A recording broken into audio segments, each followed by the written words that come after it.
Hello everyone! Nabudol na naman po tayo ni TikTok kasi sinubukan ko yung Andrea's Secret dahil nahihilig ako sa mga pabango. Kaya dalawa na yung kinuha kong scent. Ayan.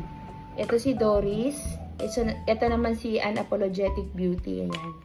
Kung papipiliin ako sa kanilang dalawa dahil na-wear test ko na siya kahapon, ito yung pinakamabango.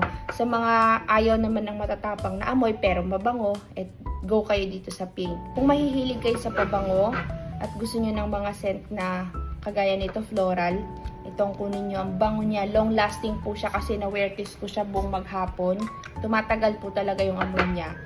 At kung gusto nyo naman ng light pero mabango kayo, ito. Ang amoy nito ay para kang bagong ligo na parang amoy baby. Ganon. Very light lang siya pero mabango.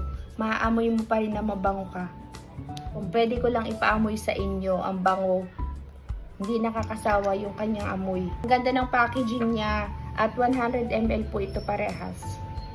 Sa mga gusto pong masubukan ng Andrea's Secret na pabango, nandito po sa ating yellow basket. Check out na po kayo para mabango kayo buong maghapon.